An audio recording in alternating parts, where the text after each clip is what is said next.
Congresswoman Jasmine Crockett, thank you so much and welcome back to Eye on Politics. Yes. So March 3rd is oh so close. Yes. What is your message to your supporters and what are you doing to make sure that they go to the polls and vote? Yes, so we're keeping it exciting. I'm doing everything that I can to, number one, show up for them, engage with them, and continue to answer questions. I think from now until March 3rd, it is so important as people see this literally as a life or death situation, because it is. And so I think that I've got to show up just like we're here in Fort Worth right now. We want to make sure that we're showing up, we're answering questions, and people are hearing from me directly, not just online, not just on TV, but actually hearing directly from me. We also obviously are making sure that we send out text messages and that kind of stuff. But I think just physically being there, it just changes the entire landscape. What I do want them to know is that I'm grateful.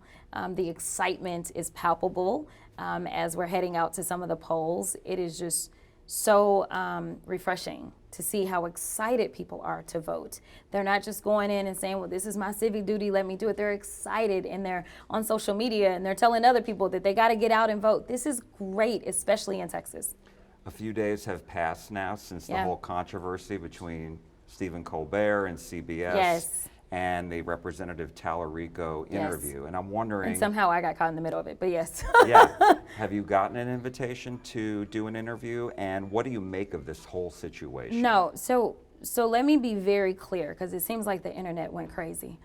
I received communication from the parent company stating that they never told Colbert that they couldn't air. Whether or not that happened, I don't know, because I wasn't privy to the conversation. I'm just saying the only information that I got is that they were saying, hey, we never said that. In fact, they said what we said is because of we don't want to deal with Brendan Carr, they should just offer you equal time, and they opted not to. Whether or not that really happened, I don't know, because I wasn't privy to the conversation. What I can tell you is that I have not been in communication with the Colbert Show, and I know that they have my contact information because I've been on Colbert twice. I also will say that it is ridiculous that this is where this country is, in the sense that Brendan Carr has decided to cause all this confusion. That is what this administration does. We know that there has historically always been a carve out as relates to late night shows. And just on, I think yesterday, they had John Ossoff. So I'm not even sure what all that means, because obviously Senator Ossoff is currently running for re-election to the Senate. Now, I don't know if they offered equal time to his opponent or what, but maybe they got it all squared out. I don't know. But I will tell you that I just wanted to focus on voters. It's early voting. I didn't know any of this happened. I was at the polls when I was notified that this was going on. And I worked on a bill last year before this controversy, the Freedom of Speech Act of 2025, to actually address the FCC and any limitations that they are trying to bring as it relates to First Amendment free speech rights. So I would ask anybody that was really engaged to go ahead and call their senators, call their House members, and ask them to sign on to my bill that I have so that we can stop some of the nonsense that we are getting from the FCC. Two more questions. As a result of all this, I know last week, before all this happened, Representative Talarico cast himself as the underdog in this race. Given everything that's happened, do you still think that's the case? Because the Real Clear Politics average shows the polls in your race are tied. Yeah, I don't know about that particular poll, but I will say that at the end of the day, this is going to come down to turnout. It's about who can get their voters out. That, I don't take anything for granted.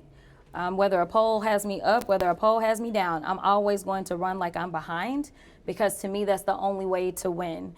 I will say that getting a $2.5 million injection of cash on one day, that doesn't put you behind. That is for sure. That puts you in a good position. And having a super PAC that is spending, I don't know, I think at this point, maybe $6 million against your opponent doesn't feel like an underdog situation either. But I'm confident in the record and the rapport that I have established with people. They know who I am. And right now in this moment, people know that they need a fighter in D.C. The reason that people are so upset with so many Democrats is because they don't feel like they've been fighting. They don't have to wonder, they don't have to question. They know who I am on the federal level when it comes down to fighting for what matters most to Texans. And electability, we've talked about it before, you mentioned it today, but you're not too happy with this way that the argument is being framed as it relates to who could possibly win in November. Yeah.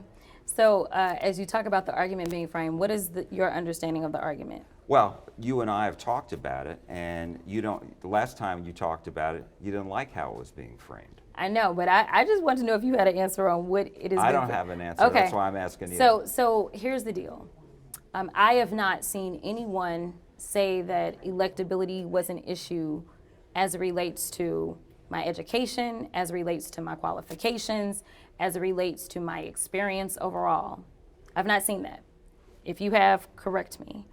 I also haven't seen anyone say, when you look at the polls, it looks like she would get beat. I've not seen that either. Instead, there's a lot of conjecture. There's conjecture around Christianity and people believing that if someone leads with Christianity first, that somehow those evangelicals will then cross over. That is theoretical. There is no data, no science, or anything to support that. Let me clarify, because when we spoke on Tuesday out of the polling place, you had mentioned the ad from the super PAC supporting Talarico. It didn't state any facts either. It just says if she wins, we lose. Right. Yeah.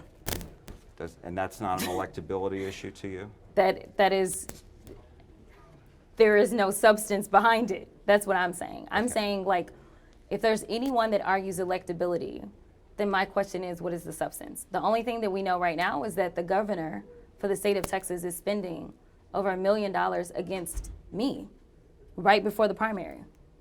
I mean, they say a lot of stuff, but as we mentioned the other day, as I was dealing with the deposition as it relates to the Epstein survivors, follow the money. There is no reason or any reasonable explanation as to why the governor of Texas would be spending money against a Senate Democrat right before the primary. Congresswoman Jasmine Crockett, thank you so much. Absolutely. Good to see you. We appreciate it. Good to see you.